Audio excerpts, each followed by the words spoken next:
So, in my last video covering a Final Fantasy X challenge, I established some rules that were worded a bit awkwardly. I was convinced that I'd considered each of the different options that may have gotten around Yunalesca's Hellbiter attack doing damage, and since none of them worked, I needed some way to work around the damage I was taking. It turns out though, I hadn't looked at every option. Thank you to Carafine for this comment talking about double cast. The key difference here is that unlike moves like Wakka's attack reels or Lulu's Fury moves that are a single attack that hits multiple times, double cast actually uses multiple attacks. Now, why would this make a difference? My assumption up until this point had been that Yunalesca just automatically uses Hellbiter at the start of phase 2, almost like an introduction to the phase before the fight actually starts. What was suggested with that comment though, is that at the end of phase 1 the turn order is maintained, but the game will just stick a turn on top for Yunalesca to use Hellbiter, then things will go on as normal.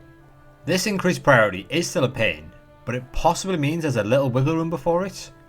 Maybe, just maybe, if the first spell cast in a double cast ends phase 1, surely the second spell must occur next before anything else, and since phase 1 would have ended, this would mean it would have to be cast as soon as phase 2 starts. Could this mean that a strong enough spell used in phase 2 could end it immediately? I couldn't not test this out. The problem was Yunalesca has 48,000 HP in her second phase. Even with Trio of 9,999 active, a single attack wouldn't come close to dealing enough damage. This means I need a much stronger attack. Thankfully, in my initial playthrough, I made a backup save just before the Yunalesca fight, so I was able to pick things up where I left off and start working on a plan. I figured the best chance I had was to make my way back to the Calmlands and see what I can make use of there. Although I didn't have the airship at this point, these teleport pads on the ground provide a convenient alternative to get back there pretty quickly. Upon arriving there, my first instinct was to use a celestial weapon. These come with break damage limit built in, so it seemed like the natural choice. I knew some of the locations were off limits until I had access to the airship, but since I could just walk to the Thunder Plains in Macalania Woods, I thought I could get Kamari the Spirit Lands. This however once again showed off just how much I don't know about this game, as the second butterfly minigame is off limits at this point, so that idea was out the window. Next up, I considered using an Aeon to try and pull this off, more specifically Bahamut. He's the only Aeon at this point in the game with break damage limit built in, so if we were to get him strong enough, he could potentially deal enough damage to one-shot phase 2. In order to get him that strong though, I'd need to increase his stats by quite a bit. This meant I would need to travel to Remium Temple. Belgamina is waiting there with her Aeon challenge. Thankfully, in order to get the Aeon Soul to increase Bahamut's stats, all I need to do is defeat Velfor. It's gotten quite a bit stronger since I last faced it, but a Mega Flare is just enough to take it down before it gets an attack in. With the ability to increase Aeon's stats, I needed to now be able to actually teach double cast. In order to do this, I needed access to the 3 stars item. Since I was at the temple anyway, I decided to try and get the 5 chests in the Chocobo race. This would give 63 stars, more than enough to teach double cast. A few failed attempts later, I decided to look at other ways to get the item. Thankfully, a lot of 3 stars are given as a reward for unlocking the Earth Eater. Unlocking this creature only involves capturing all the fiends from 2 areas, and I'd already completed the Calmlands, so I made my way back to the Thunder Plains and captured everything there. Now that I had everything I needed to make Bahamut stronger, I just needed to feed him a lot of mana spheres to increase his magic stat. It became obvious very quickly that this was going to be an extremely long process. It's easy enough to farm the spheres. I can buy mana distillers from the monster arena, so any enemy can be made to drop mana spheres, but since I had no intent on going through the rest of the main story again after the Yunalesca fight, I decided to save myself a bit of time testing a theory by switching to a PC copy of the game and enabled an item cheat. I'd already shown that the setup was perfectly doable in a no damage run. I didn't think it would be interesting for anyone to hear me going about spending hours killing the same weak enemies over and over again. So, with an unlimited supply of mana spheres at my disposal, I max out Bahamut's stat and make my way back to Zanarkand. Although I've talked about the bare minimum needed for the Bahamut, it's probably worth noting it is possible to also increase his agility stat too. This will give him more time to do things like cast haste, which only needs chocobo feathers to be learned, or use focused, which only requires more mana spheres. You know, if you wanted to be absolutely sure you were dealing enough damage. Anyway, maxing out the mana stat alone seems to do plenty of damage. I go to double cast Firiga, since Bahamut starts with that magic, and it is more than enough to end the first phase. I have a brief moment of panic as he goes to use Firiga a second time, as Yunalesca still appears to be in her first form. However, after the damage is dealt, it is revealed that this was simply a graphical glitch, and she does indeed immediately enter her third form, skipping Hellbiter. So, it turns out it is possible to avoid taking damage here.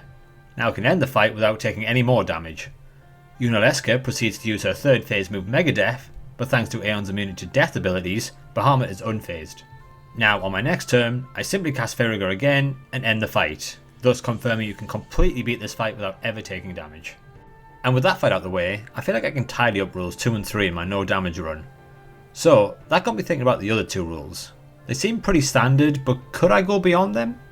Well, if you consider things like the Monster Arena and Dark Aeon's post-game challenges, then I could almost remove the part about ending the challenge when I beat you, Evan. Those fights though are for another video. But what about that first rule? Did the challenge really have to start once I got access to the sphere grid? What about the fights before? But before I talk about those fights, I want to address one other comment that was left from the original video. Luis Lara Quente mentioned Blitzball and the fact that the players have HP which decrease over the course of a match. By the way, I'm sorry if I'm butchering names in this video.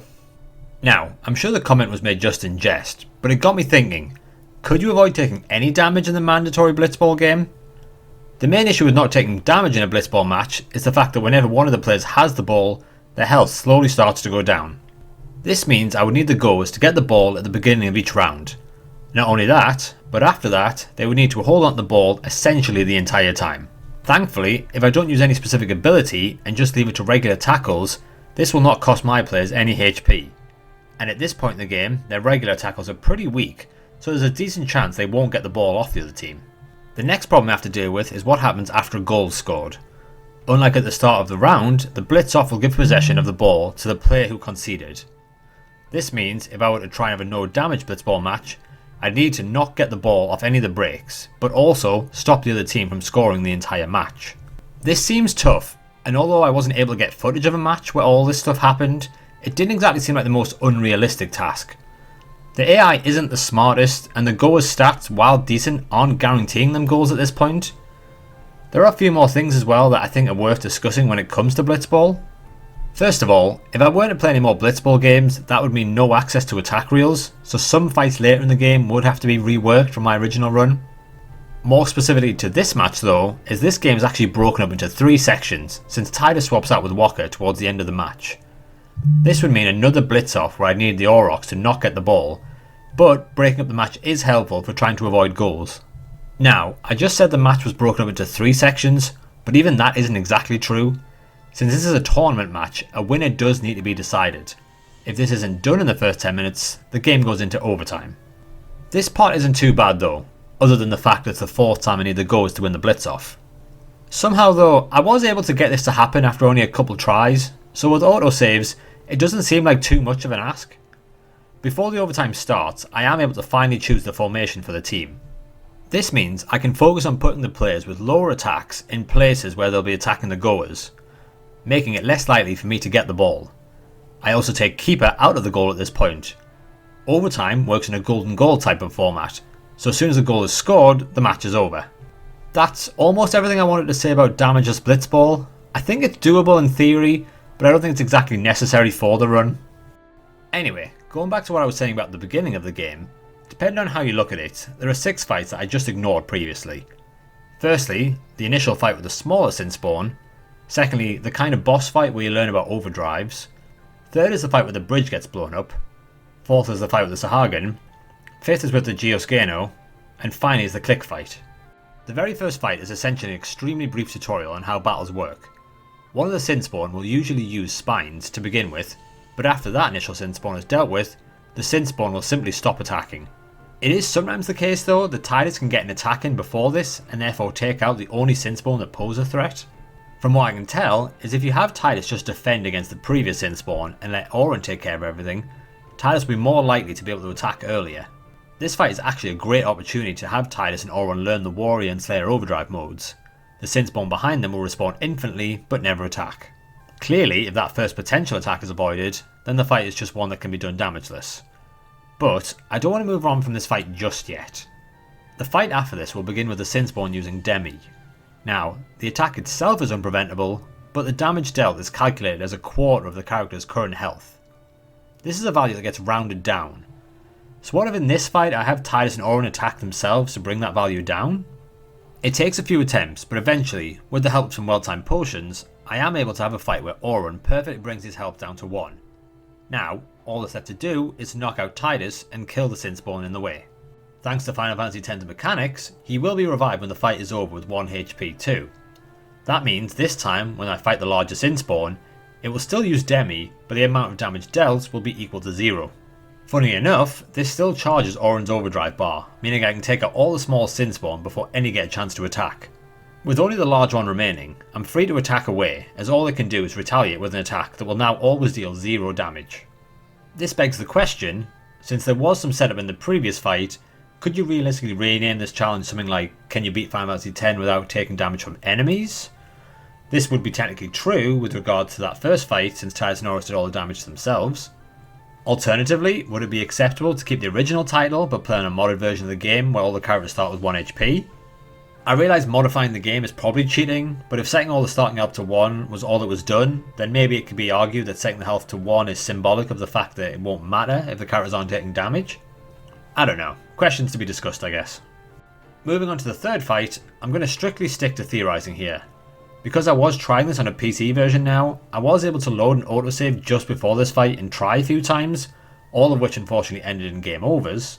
That said, there were a couple of times Titus evaded more than 1 attack before being taken out, and the Sin Spawn didn't seem to be too fond of using too many spines attacks, so I was able to kill any whose wings started to flicker.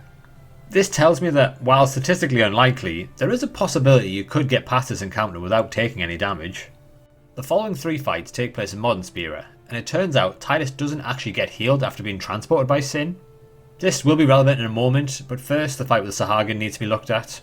These enemies aren't as passive as some of the earlier Sin Spawn were, but since it is quite likely Titus will get an attack first, I can take out one of the enemies, meaning I only have to dodge twice in a row before I can attack a second one and trigger the fight with the next boss. I say boss, he'll become a boss fight in the post game. Once again though, this fight is one made up entirely of attacks that deal damage based on current HP. Since I never healed up after Zanarkand, Titus is still at 1 HP, which means despite this technically being a boss fight, I take 0 damage from each of its attacks. Finally, there's the battle with the Clique. The fight I'm showing here is the best example I could get of avoiding damage. As you can see, the only attack the enemy will use is one that can be dodged, but chaining together a lot of dodges is of course quite difficult. That said, one small thing that would make it a little easier to do this fight damageless is to maintain Titus's overdrive. Riku joins the fight after a certain amount of damage has been dealt, so a big burst of damage from Spiral Cut will get to that point in the fight quicker. Once Riku joins the fight, the best course of action is to just go all in on grenades, and steal and use even more when needed. Riku's decent evasion is a plus here, as we see her display her ability to dodge hits in this fight. So, even though I did take damage in this attempt, I do believe there are ways to tip the odds a little more in the party's favour to get through this damageless. Anyway, that's all I wanted to talk about when it comes to addressing the flaws of my original run. I'm currently working on the post-game bosses, which will probably take a bit longer since I'm using my original run on the Xbox version, but hopefully I can get it out in a reasonable amount of time. Thank you again to everyone who watched and engaged in the original run of this challenge, and for all the great feedback. See you next time.